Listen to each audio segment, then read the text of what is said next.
Welcome to where the screen door slams and the coffee mug hits the table.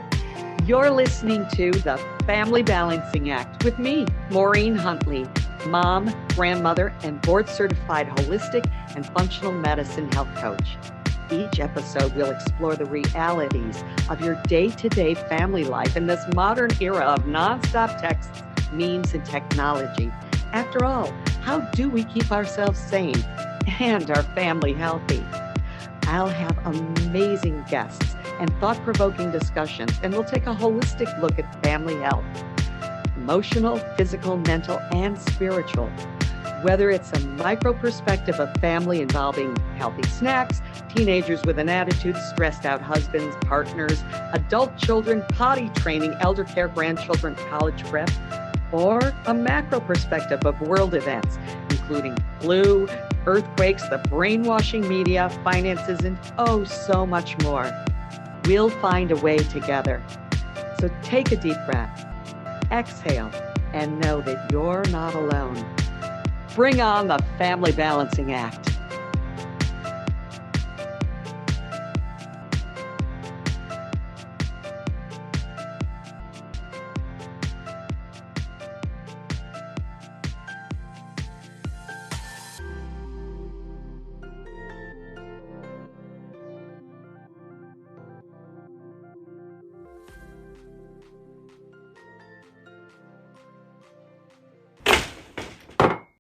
Welcome to the Family Balancing Act, where restoring the heart and art of motherhood starts with one conversation at a time.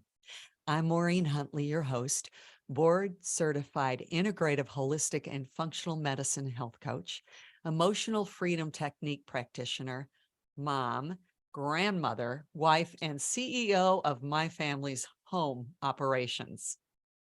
So let's talk money. What is it?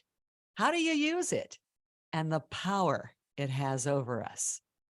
Michelle Lucas is my guest on today's episode of the Family Balancing Act. She is a financial coach and founder of Wallet Therapy. Great name. A virtual financial coaching business. Money. Cold hard cash.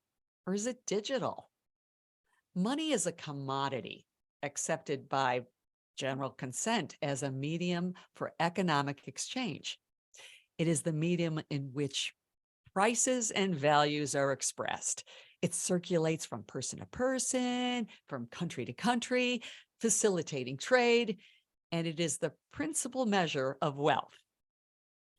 March 24th, 2023, definition, Encyclopedia Britannica. Well, money allows us to meet our basic needs, right? It buys us food and shelter, and it pays for things like healthcare, things we need.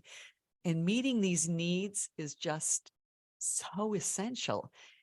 And if we don't have enough money to do so, our personal well-being and the well-being of our family and the well-being of community and as a whole suffers greatly. So growing up, our families struggled financially. My parents were, as my mother would exclaim, robbing Peter to pay Paul. Funny, my husband's name is Paul. Well, I'll explain that in a moment. But there were times my mother would have me run to the A&P grocery store, which was just right around the block from my house. And she'd have me buy bananas. Well, they would be the ones that would be bruised and definitely a few days old. And the best part, though, was that they were 10 cents a bunch. And that would be our dinner. Other times we had enough to eat and there was nothing ever wasted in our house. There were starving children in Biafra, and we'd need to send them our leftovers if we didn't eat all that was on our plate. Disclaimer, rarely was there anything left on our plates, and what was left, it went to the dog. My parents were struggling and just trying to keep it all together.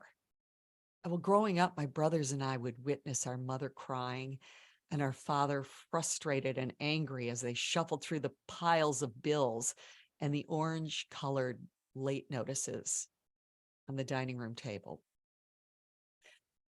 Mom worked babysitting, cooking, and in school jobs, like cooking in the cafeteria, and other little jobs, but she was always home when we got back from school. And Dad, he had 3 jobs. Monday through Sunday, he'd be out the door at 2:30 a.m. and back by 6 a.m. His job was to organize newspapers for the local paper routes. His real job, his Monday through Friday job, was out the door from 8:30 a.m. to 5 p.m., sometimes later. And there was also the third job, was at the local hardware store on Saturdays. We rarely saw him. He was constantly on the treadmill of trying to earn a buck. They both worked so hard. And money doesn't grow on trees, and the rich can't be trusted would come out of my father's mouth at any time. This emotional toll of living in lack, worry, and stress it took out on our parents was actually the training for my brothers and my future. We were watching. We learned how to live life, love, and all about what money is and how it's used, the struggle to get it, the struggle to keep it, the pain of not having it. But that was normal. That was our normal, right? Well, we kind of knew it wasn't. Both our parents grew up in households that didn't have 2 pennies to rub together. To quote both of them, they'd say that. But they were fed, clothed, and they had roofs over their head. My father with his Bible in his hand and my mother with her rosary beads. Faith will get us through. And it did. But some practical advice on budgeting and saying no to impulse purchasing or just questioning the cost of something and not just trusting the salesman. That would have helped a whole lot. Now, a bit about my husband, Paul. He will actually say he rescued me, but actually I rescued him also in many ways. But honestly, when I met him, he looked good, he was funny, he was smart, and he was a CPA and a tax man, a guy who knew how to work with money. Just another perspective. I was like, I'm in love. So in this episode of the Family Balancing Act, we'll be looking at all ways money is used in our relationships and our relationship to it. What is the generational debt and how do we break up with that? And what do we do when we need to empower the next generation? So come on in, pull up a chair, grab a tea, coffee, water, or maybe even a green juice, because we have a lot to talk about with my guest, Michelle Lucas. She is a financial coach and founder of Wallet Therapy, a virtual financial coaching business. She loves helping individuals, families, and small business owners. Boy, could I have used you long ago. Learn to confidently manage their money and establish long-term healthy relationships with money. So important.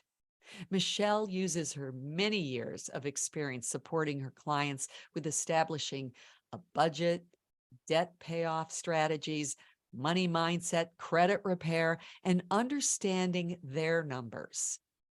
She is very passionate about helping others reduce their money stress and learn more about themselves in the process.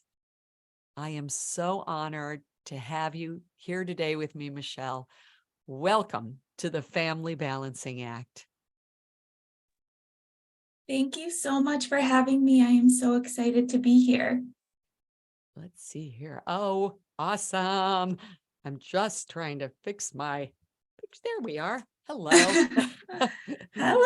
Oh, it really is so exciting to have you here because this, as I said in my little opening there, that, we struggled with this. My household struggled with this. And we thought we were the only ones. And it was this big family secret. And sometimes the secret had to expand to asking family members to rescue my family from a financial disaster. So nobody was supposed to know. And then as I started to grow up and get out in the world, I was doing the same exact thing, because that's how I learned. I had debt and I'd hide it and I didn't want anybody to know.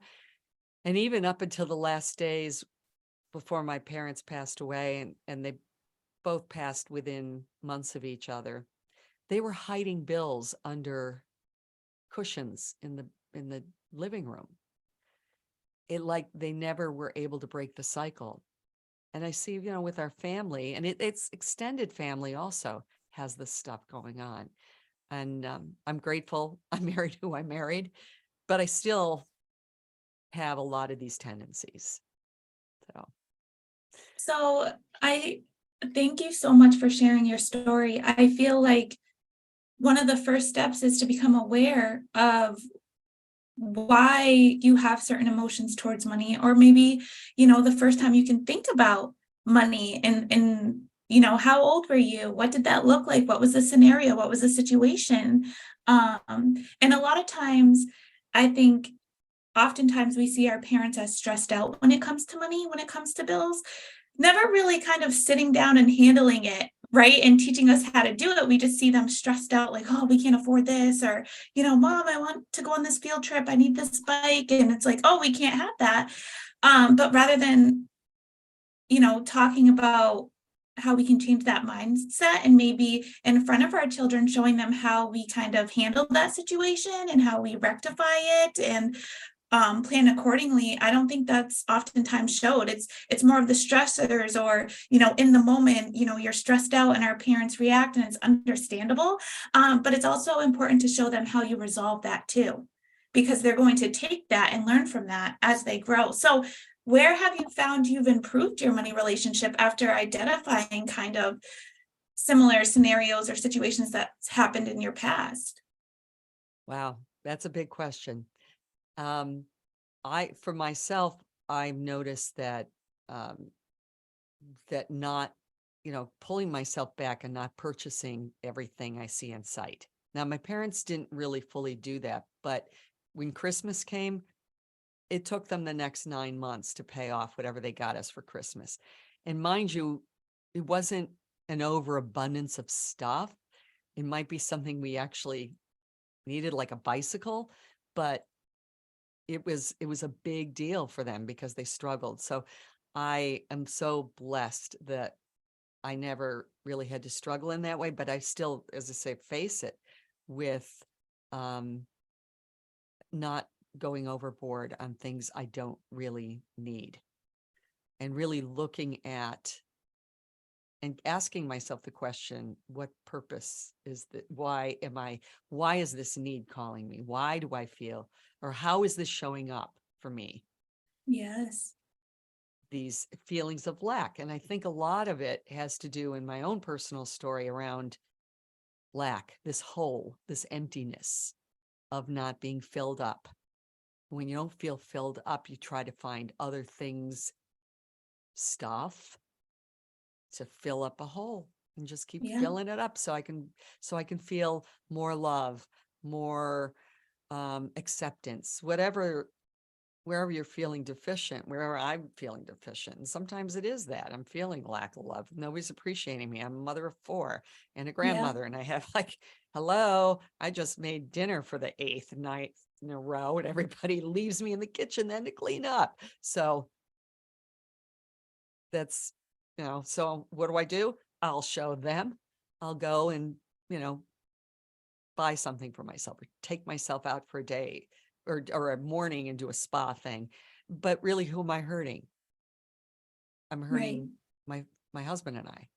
Not, and that's a very trivial thing, and he's not going to see it as I'm hurting him, but I'm not honoring our relationship and my relationship with money Right. by And paying it back. but you recognizing that, and I feel like, subconsciously, a lot of people will just, same situation, same scenario, and just go out and do it. But where you're sitting back and you're realizing and you're asking yourself and you're in tune with yourself and you're reflecting on, why is this? Oh, it's because I've been cooking meals for 9 straight days and having to clean up and not.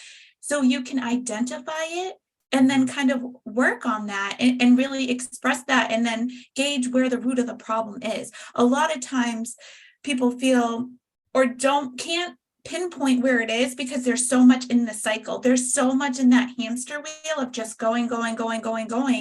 And a lot of times they just keep going until they're burnt out, until they go and splurge. But identifying that is the first step, because when you start to feel those emotions come up again, you can pause and you can say, where is this really coming from?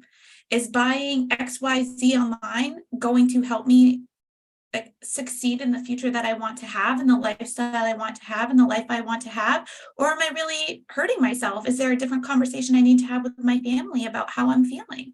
Is that a topic of discussion? And it allows you to kind of sit back and reflect and take a moment to figure out, is this going to hurt me in the long run? Am I benefiting from this?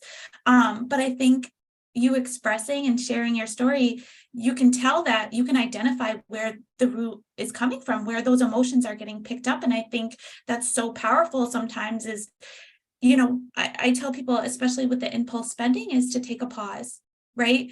There's this tip called the 48-hour rule.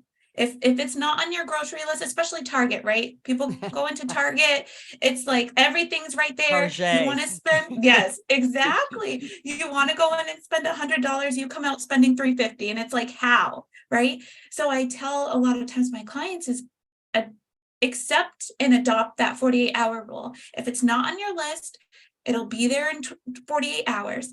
Probably most of the time in 48 hours, you completely forget that you wanted that thing. That wasn't something that's going to benefit your life. If that's not on the list, that's not something that's a part of your plan or will really add value, but maybe more stress.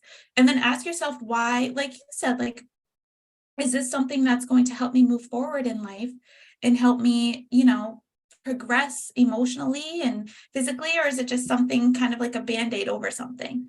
So I like to use that. It. Yeah, that's perfect.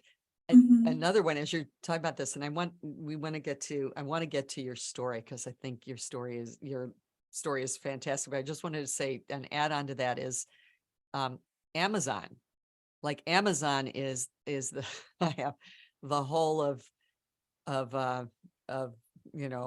the abyss, like you get lost in that life-sucking thing called Amazon. And I do it, probably look at it maybe 3 times a week, because they'll think, oh, I need this and I can get this at, I can buy bulk and get it for less, and I don't have to go, they're not selling it at Costco or wherever else I'm trying to function, keep everything, all the wheels on the bus here going.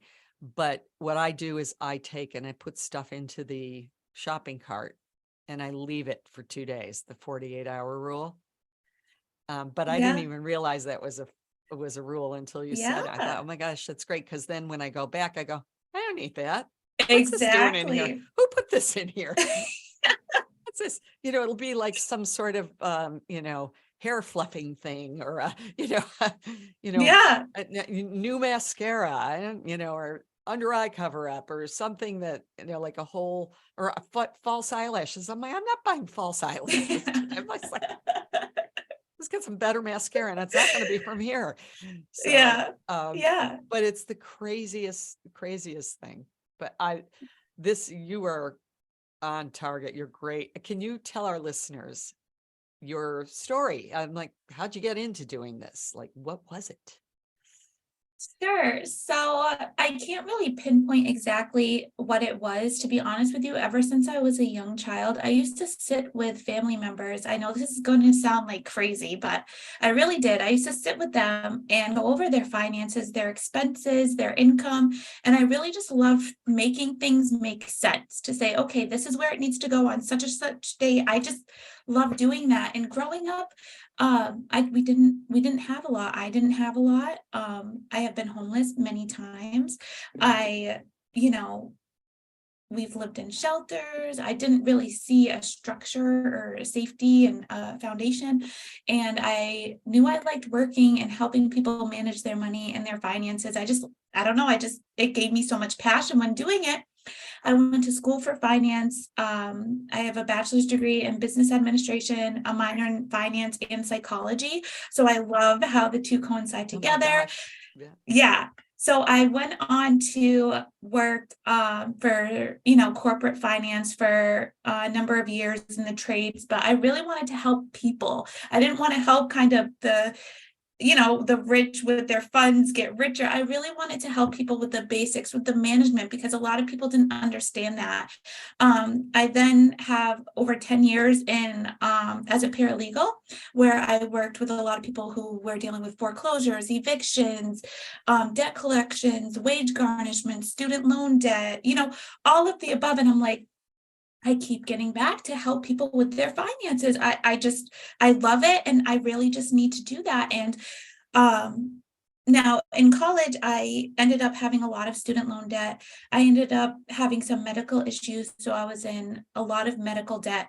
And I remember one time I didn't even have $5 to, get to work. And my credit cards were maxed out. And I was like, something isn't right. Like, my management skills, even though I'm going to school for finance, I need to reevaluate. And so when I had my son, it was really my first child. It was really an eye opener. Like, I really need to get on top of this. I don't want to keep spinning the wheel. I don't want to be in debt anymore. I don't have to conform to the societal norms and everything I've seen in the past. It really started with a decision. I always say to my clients, first, you make the decision that you want something to change, that you want better for your life, that you're saying, it doesn't have to be this way. And I can now say that I'm credit card debt free and medical debt free. And I have been for a number of years. And so I just know that if I can do it and where I come from, and a lot of times we just need the support. It's not talked about. People don't talk about finances. People hide, behind closed doors about their finances. There's so much shame. There's so much emotion tied with money. So I want to make it more. By learning about people's stories and talking about it, you can take pieces from how other people manage their money, and maybe that'll benefit you. And you can also help other people in the same token. So I really just want to make talking about money, something that's not as taboo, or something that's more common and more received, right? So people don't have to suffer in silence, because I don't want anyone to suffer in silence. There's a way to really take control of your finances and feel empowered and really use money as a tool to live the life that you want to live, because money is a tool.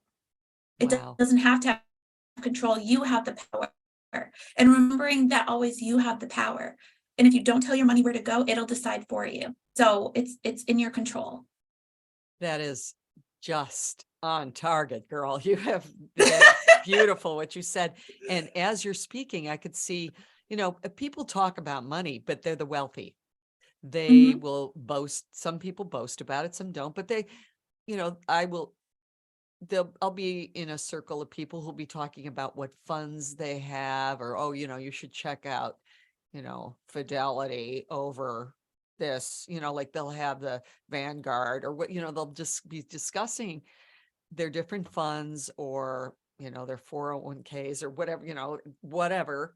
And whereas a lot of people can't even begin to think about just putting their money into a fund or having any kind of retirement set aside. They're just, and that's how my parents were, just living day to day and struggling to, my mother would take and hide money when she'd get it. When she did her little jobs, she'd pull out like a couple of dollars here and there, so she'd have a little backup stack. And thank God she did, because there were times that was really needed to get, to help them out.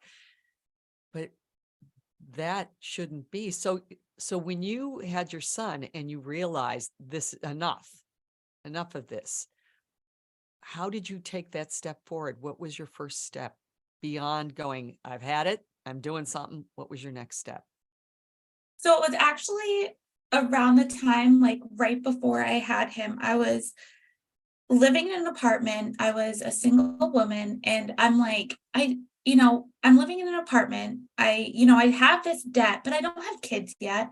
What am I doing? Where's my money? Why do I not have a cash flow? What am I doing? So the first thing I did was, like I said, I made the decision. Then I researched, I looked things up.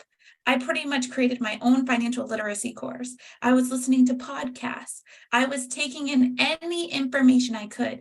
Now, some information was great information, but not for me, right? And that's why I love financial coaching for me, because when I work with my clients, I am not there to tell them what they need to do. I do not shame them anything. I'm here to listen and listen to their stories of why they are the way they want and help them achieve their goals and have a healthy relationship with money, because how they manage their money is going to be different than how I manage it. And that's not right or wrong, but it's helping you and guiding you and providing that support to really get to where you want to have that positive, long-term healthy relationship, because that's what it is, money in your relationship, which is lifelong. So it's always going to need some grace, right? Attention and just understanding with that. And it's going to always change, depending on whatever happens in life, different life events, right? You're going to fall, but I like to say to my clients, at least with this better relationship, you can fall with some knee pads on. So you get up quicker and you know what to do, right?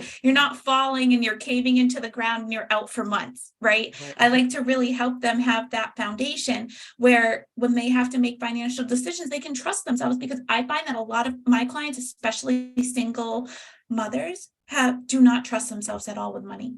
They don't think they can even handle it, and then they avoid it. So I like to really build up their confidence and teach them some skills that really work for them and their lifestyle, so they can really have a better relationship and really help their future and their kids. Because everything they do is teaching their kids.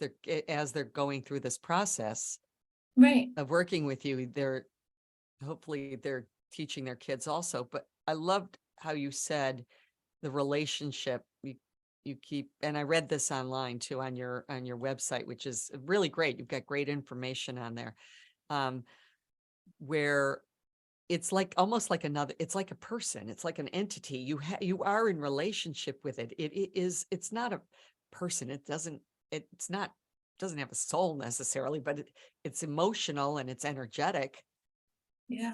So honoring that energy as a real thing and not this like pieces of paper or whatever, or digital, however people are functioning now.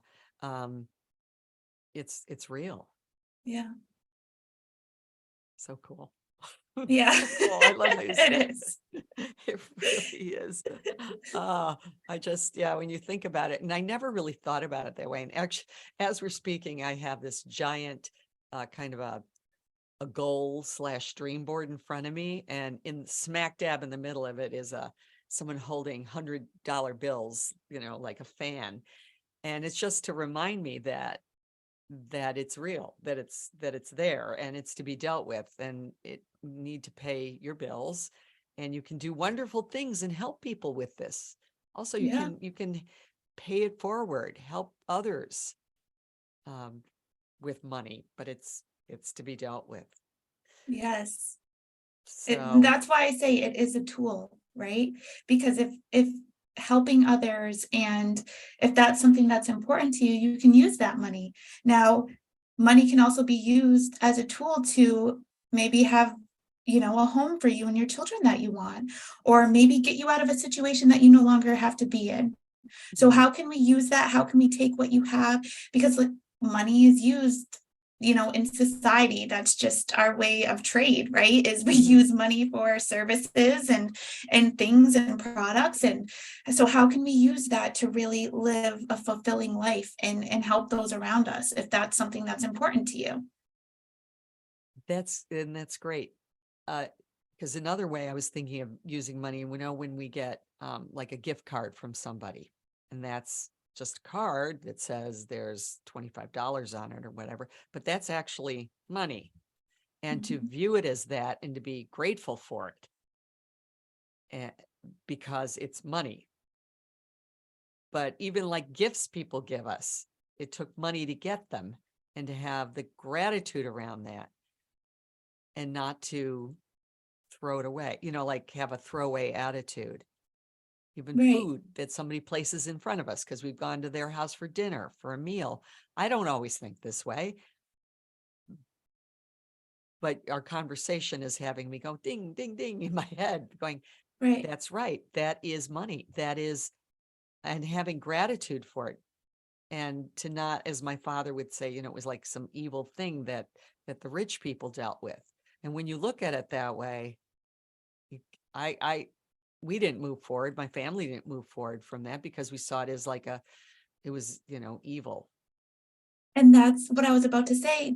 Having that mindset is something that can hold you back from even allowing yourself to really even just get control where you feel like you're not riding that hamster wheel and spinning and just the stress, but rather just having more peace when it comes to your financial situation because no, I've got this. I'm more in control. I know my bills are paid. And that's also being in tune with who you are. You know who you are. Are you a greedy person or are you an evil person?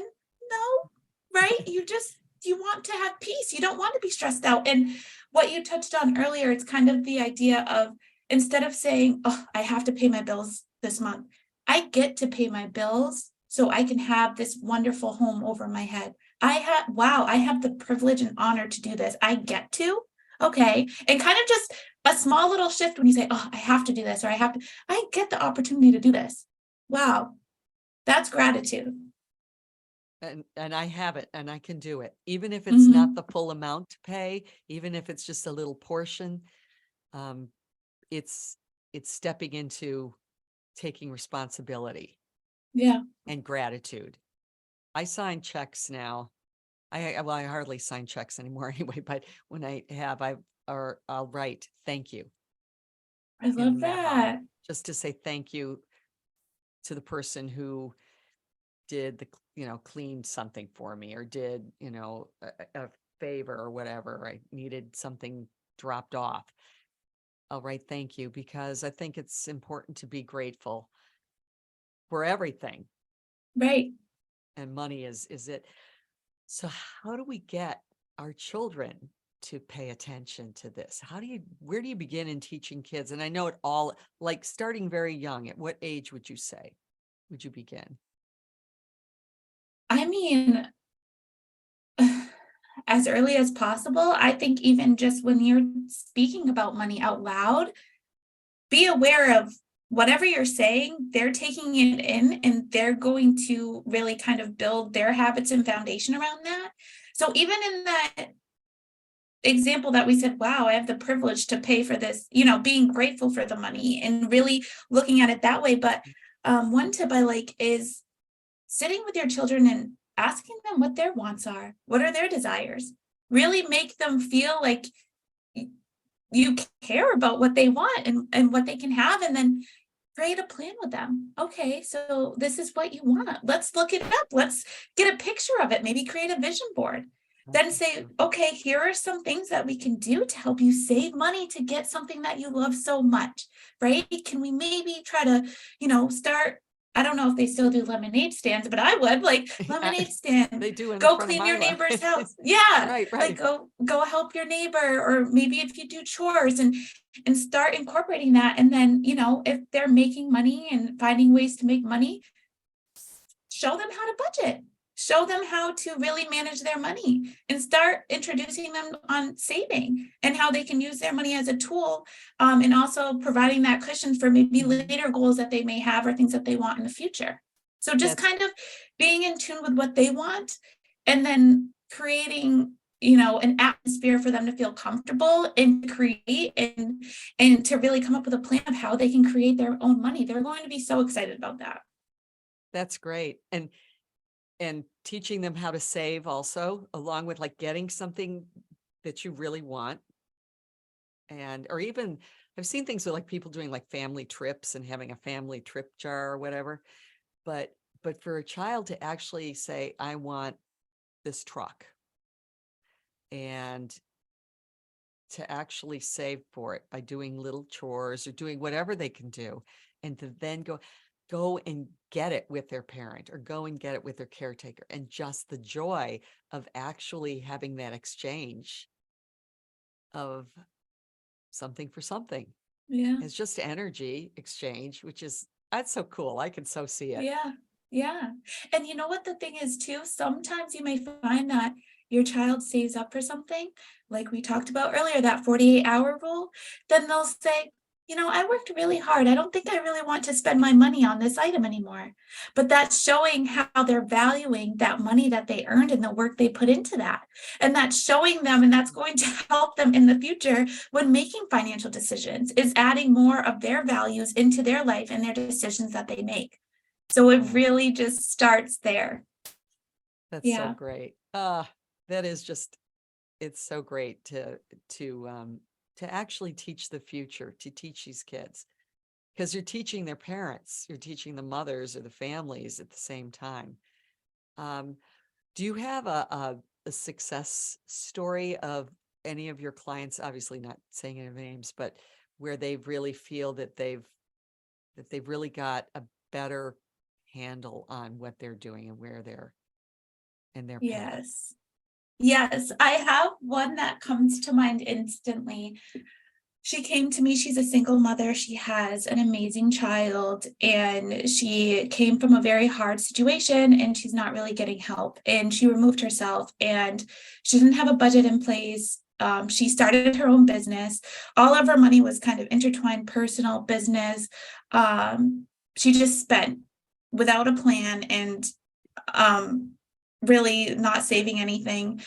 And we worked together for 6 months, and we really just kind of went through kind of how she views money, the emotions that she has tied to money, and really created a management system that works best for her. I helped her with her business, and budgeting, and within her business, within her personal life, having, what's important to her, setting up a savings fund for her child.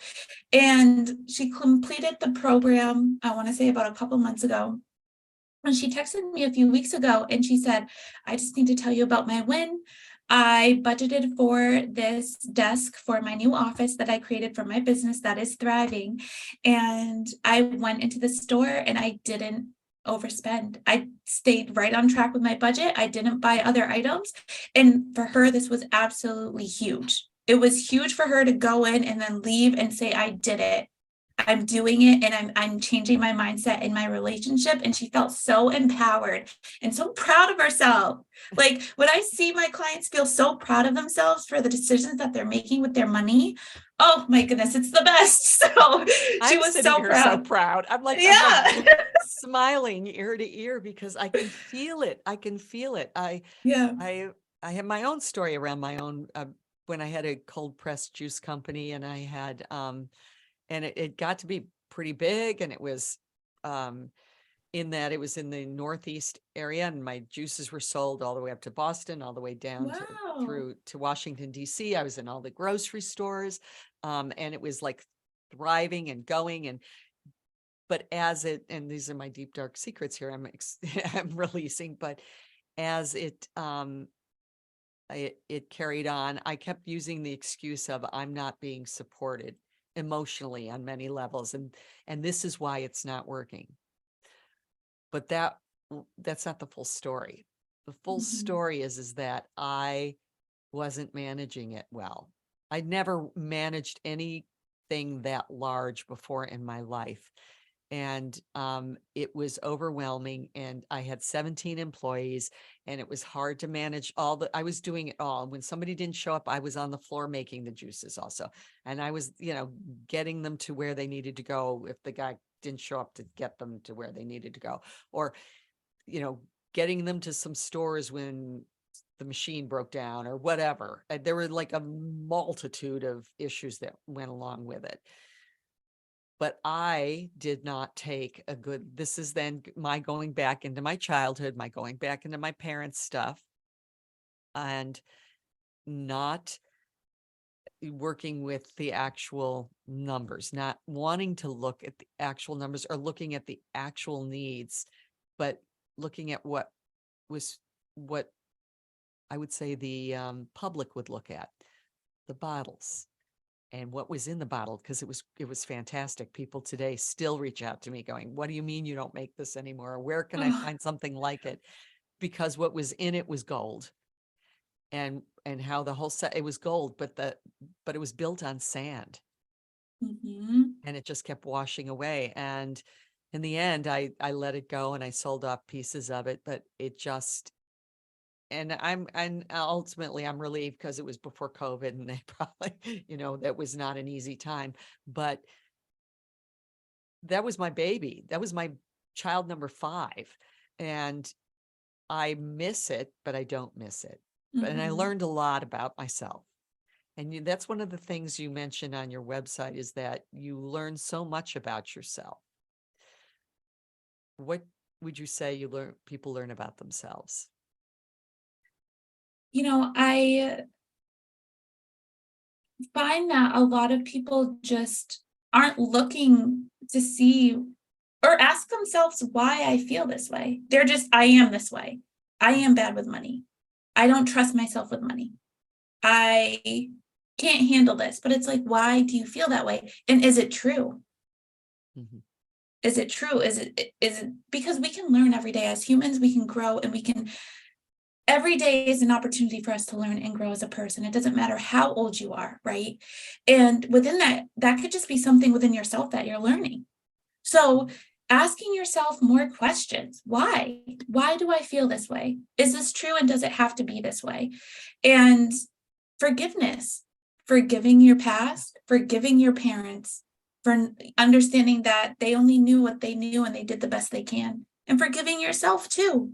And really learning to understand your numbers, because your numbers are painting a picture of how you're living your life and how you view yourself and your worth too, right? And So your worth. it's Wow. just, Yeah. yeah. So it's really just asking yourself those why questions and knowing that you're worthy of having the life you want to live. You don't have to explain why to anybody, but you are worthy of living the life that you want to live. And that's okay. Beautiful. Wow. Thank you. That's very clear and deep, because so many of us, and on so many levels, it's not even with money, but on all levels, it's how come this is showing up in my life? And where did it come from? And how do I feel? And what am I going to do about it? And we can drown ourselves in the self-deprecation of failure, but really there's no failure. It's just process. Yeah. Because I'm sure you've, I don't mean to put this on you. Have you dealt with people who've gone through foreclosures and major debt where they just had to start over? Yes, I have. And, you know, a lot of times I'll have just a whole session that isn't necessarily based off of a strategy plan, but really just talking through it, talking through the emotions of it. And really kind of how I work is I talk about how you feel in it, maybe a little bit of the past, how that happened, but also how would you like to feel when you're out of it? Or what will that look like for you? And what will that free up for you? What kind of life will that bring you?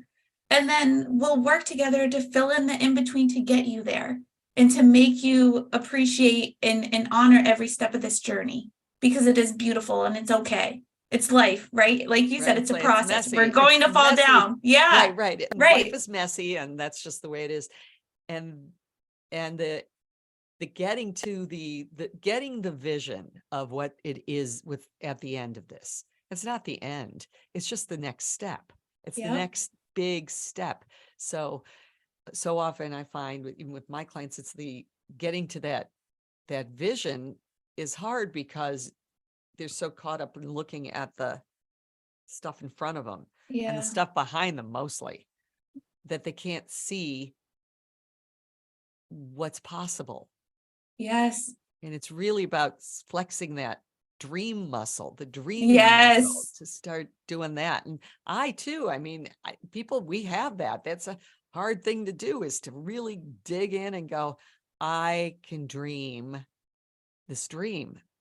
And sometimes it's like you might mention it and then you go, oh, I'm not worthy of that. No, I'm not there. I'll never get there. I'll never get that. It's getting that mindset. As you said, like kind of getting it, taking a big brush and washing it out of the head Yeah. and our heart and our gut. And sometimes you have to tell yourself, enough. Don't talk to me like that.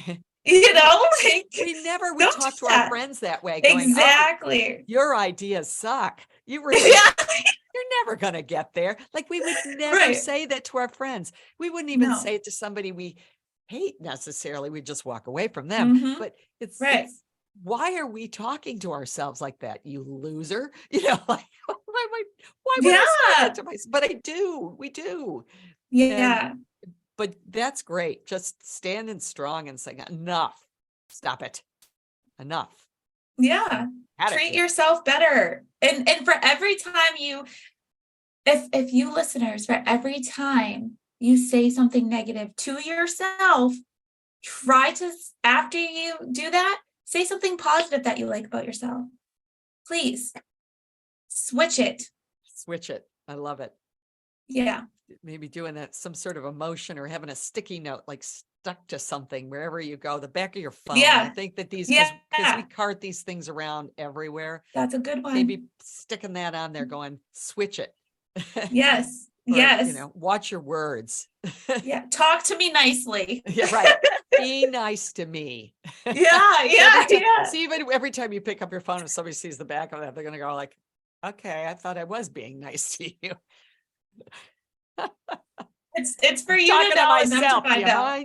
Yeah. Having a conversation with me. Hug yourself. Hug yourself. Like I hug myself sometimes. Like sometimes I'm like, I need a hug because we're so hard on ourselves. Hug yourself. Love yourself. Tell yourself you're worthy. Honestly. Of value. You are of value. And there's not enough money in this world to cover your value. No. It doesn't matter how much you have. It's a tool that doesn't define you. It doesn't define you. It's a tool to help you or guide you. And you can use that and research and find out information on ways it'll best work for you and what you want to contribute to the world. So, yeah. That you have said tool many times during our conversation. And I think that is such an important takeaway, is that it is a tool. It is there for your using, and to trust it and love yourself up through this process. So before we close, I just want to make sure our listeners know where to find you, Michelle, because you're incredible. Your energy is great. I can see why your clients love you and want to work with you and do the work, because they know you've been there and they trust you. So I highly recommend you take this down, but it'll also be in our in the description, the show description also. But Michelle, where can they find you? So my website is wallettherapy.net, or you can find me on Instagram at wallet_therapy. I do have, if anyone wants to chat or reach out, I do have a free 20-minute call with me. We can talk about some of the experiences that you have with money, a completely non-judgmental, trustworthy zone of just communicating back and forth to maybe help you on your journey. So if any of you would like to reach out or just follow Instagram for any tips, or my website, please, I'm here to help everyone. So don't hesitate to reach out to me. You again are amazing, and I am so very grateful. I know we ping back and forth. I found Michelle, I think it was Instagram or Facebook or something, and I just loved what you had said from the very beginning, and I'm so grateful that you came on, because you never know who's going to be like, hey, come on my podcast. But I'm so grateful you did. So thank you very much. And I would like to say to our listeners, to here on the Family Balancing Act, is just to close your eyes for a moment, but not if you're driving. And just take a deep breath all the way down and exhale. And know that you're not alone here on the Family Balancing Act. Thank you so much. Thank you, Michelle. Thank you.